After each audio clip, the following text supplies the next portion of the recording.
안녕하세요. 따뜻한 책 한 잔입니다. 요즘 우리는 경제라는 큰 흐름 앞에서 잠시 멈춰서게 되는 순간을 자주 마주합니다. 환율은 높은 자리에서 쉽게 내려오지 않고 주식시장은 특정 업종을 위주로 조용한 성장의 기회를 드러냅니다. 부동산 역시 지역마다 서로 다른 온도를 보이며 앞날을 예측하기 어려운 시대임을 조용히 말해주고 있습니다. 이 변화들은 단순한 숫자가 아닙니다.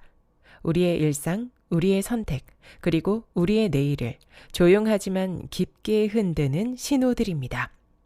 누구에게나 익숙했던 기준들이 조금씩 흔들리며 우리는 다시 한번 스스로에게 묻게 됩니다.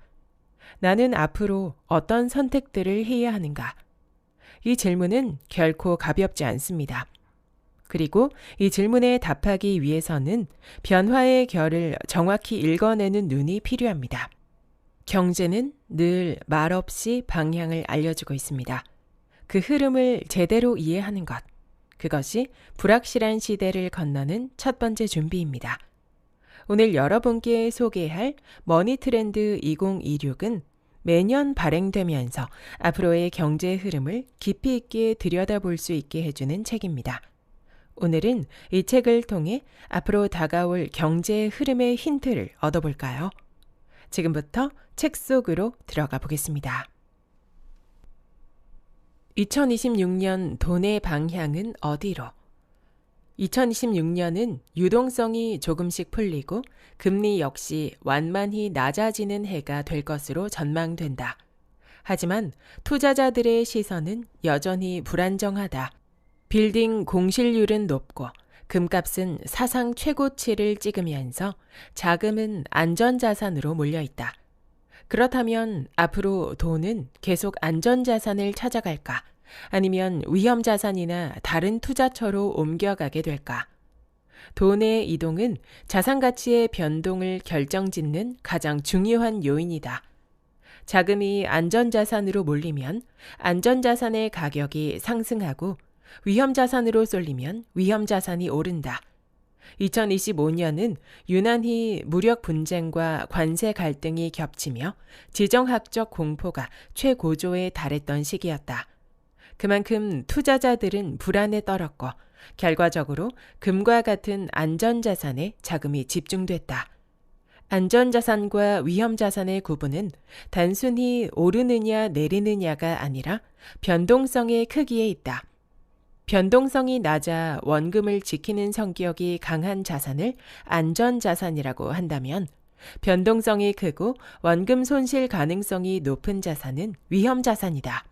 이 기준으로 볼 때 금은 대표적인 안전자산이고 비트코인은 위험자산에 속한다. 그런데 최근 몇 년간 비트코인은 디지털 금이라는 이름으로 불리며 안전자산으로 여겨지고 있다. 정책과 제도적 변화가 비트코인을 안전자산화하는 방향으로 움직이고 있는 것은 사실이다.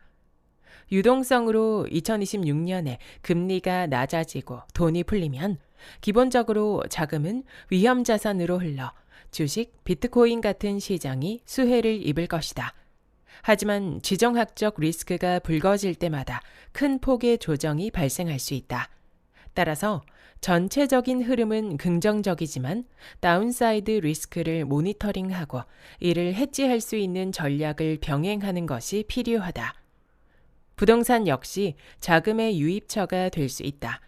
서울 등 수도권은 정책적 제약이 있겠지만 정부의 균형 발전 정책과 맞물린 일부 지방 유망 지역은 새로운 자금 쏠림 현상을 경험할 수 있다.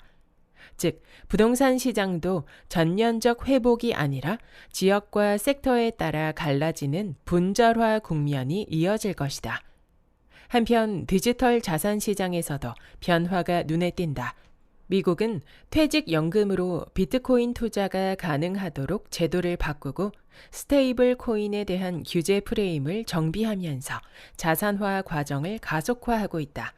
반면 중국의 CBDC, 중앙은행 디지털 화폐 확대를 견제하기 위해 미국은 안티-CBDC법까지 개정하며 통화 패권 경쟁의 장을 디지털 영역으로 끌어올렸다.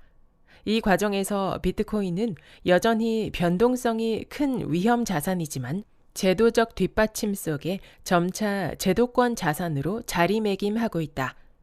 금과 같은 안전자산, 주식, 비트코인 같은 위험자산, 그리고 분절화되는 부동산까지 각각의 자산군은 다른 변수를 안고 움직인다. 투자자는 어디로 돈이 흘러가는지, 어떤 변수가 생기는지 모니터링하며 자신의 성향에 맞는 자산 배분 전략을 세워야 할 것이다. 2026년의 경제를 관통하는 큰 흐름은 바로 유동성의 힘이다. 이는 수도꼭지와 컵의 비유로 쉽게 설명할 수 있다. 먼저 수도꼭지를 틀어 물을 부으면 가장 먼저 채워지는 것은 첫 번째 컵, 실물 경제다.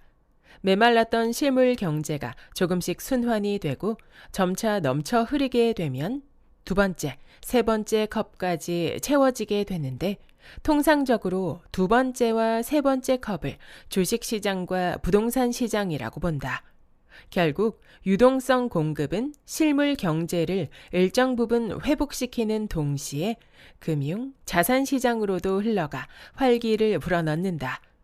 그런데 중요한 점은 새 정부의 정책이 이런 흐름의 방향을 바꾸려 하고 있다는 것이다. 정부는 부동산 시장 가운데 특히 서울을 향한 쏠림을 차단하는 것을 현재 정책 목표로 삼고 있다. 지난 수년 동안 서울 집값은 다른 지역과 비교할 수 없을 만큼 가파르게 상승했고 돈이 그동안 서울권의 부동산으로 과도하게 쏠려온 만큼 정부는 서울이라는 컵에 직접적으로 물이 들어가는 통로를 막는 조치를 취하려는 것이다. 대표적 정책이 바로 6.27 대책이다. 서울에서 투기 과열지구로 지정된 지역을 중심으로 담보대출을 강력히 제한해 유입되는 자금을 차단하는 내용이다. 게다가 2025년 8월부터는 전세대출에도 통제 행보를 취하면서 서울 아파트 가격의 상승 압력을 꺾으려는 목표를 분명히 드러내고 있다.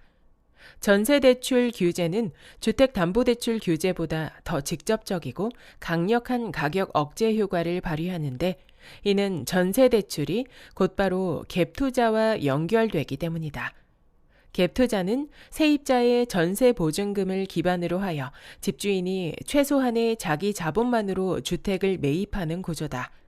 전세대출이 가능해야 갭투자도 가능한 상황에서 정부가 전세대출에 제약을 걸게 되면서 갭투자의 길이 막히고 이는 서울 아파트 가격의 상승세를 저지하는 효과를 불러오게 된다.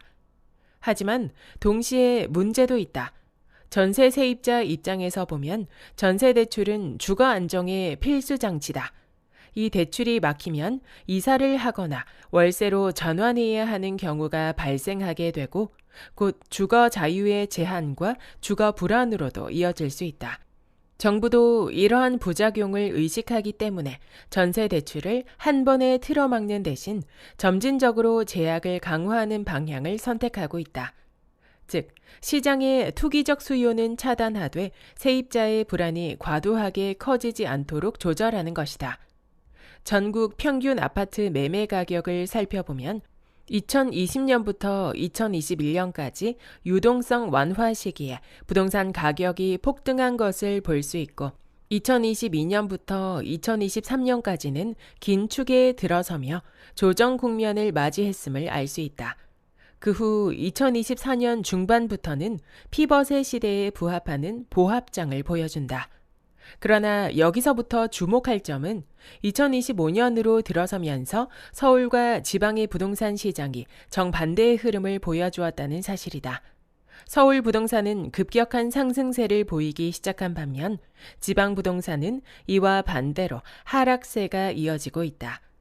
실제로 지방 주요 지역에서는 미분양 주택이 쌓여가고 있다.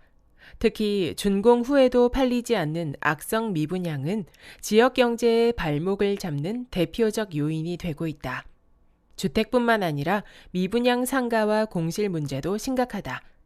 이런 상황을 보면 기업과 투자자들은 사업의 실효성에 의문을 품게 되고 이는 다시 실물 경제 위축으로 연결된다. 따라서 정부는 지방 부동산의 추가 하락을 막는데 정책에 또 다른 초점을 맞추고 있다. 서울의 과열을 억제해야 하는 한편 지방 부동산 시장의 하락은 막아야 하는 어려운 상황이다. 부동산 시장의 비대칭적 상황을 해결하고 실물 경제 전반이 무너지는 것을 방지하기 위해 정부는 또 다른 제도적 장치를 가동하기 시작했다. 바로 다주택자 규제의 차등 적용이다. 서울과 수도권의 다주택은 강하게 규제하지만 지방 소멸 위험 지역에서 미분양 주택을 매수할 때는 규제 범위에서 제외하는 것이다. 투자 자금이 지방으로 유입되도록 유도함으로써 지방 부동산의 소멸 위기를 해결코자 하고 있다. 이 연장선에서 정부는 지방 균형 발전 정책도 적극적으로 추진하려 하고 있다.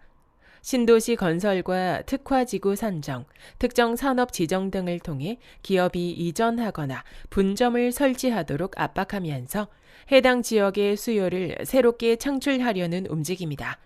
이와 같은 정책적 장치들은 지방 부동산 시장을 지탱하는 안전판 역할을 하게 된다. 새 정부의 이러한 흐름에는 통화 정책도 맞물려 있다. 한국은행은 2025년에 이어 2026년에도 낮게는 1.5%, 높게는 2.0% 수준의 기준금리를 유지할 것으로 전망된다.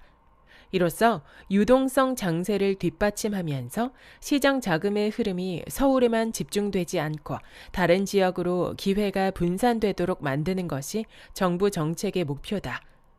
2026년 부동산 시장은 서울의 과열 억제와 지방의 방어적 부양이라는 이중 전략 아래 지역별로 서로 다른 궤적을 그리며 분절화될 것으로 예측된다. 서울이 정책적 억제로 상승세가 차단되는 반면 일부 지방은 정부의 지원과 유동성 유입으로 완만한 회복의 흐름을 보일 수 있다는 전망이다. 여기까지 머니트렌드 2026의 본문 일부였습니다. 다가오는 시간에 대해 완벽한 정답을 제시하는 책이라기보다 이 책은 우리가 서 있는 자리와 앞으로의 흐름을 보다 명확하게 바라볼 수 있도록 시야를 열어주는 책이었습니다. 우리에게 필요한 것은 거대한 예언이 아니라 흐름을 이해하고 그 속에서 흔들리지 않는 기준을 세우는 것이겠죠. 미래는 어느 누구에게도 단번에 모습을 드러내진 않습니다. 하지만 준비된 사람에게는 분명 더 선명한 실루엣으로 다가옵니다. 오늘 우리가 살펴본 내용들이 여러분 모두에게 작은 기준점이 되고 앞으로의 선택을 조금 더 단단하게 만들어주는 하나의 디딤돌이 되었으면 합니다. 구독과 좋아요와 댓글은 큰 힘이 됩니다. 다음 영상에서 만나요.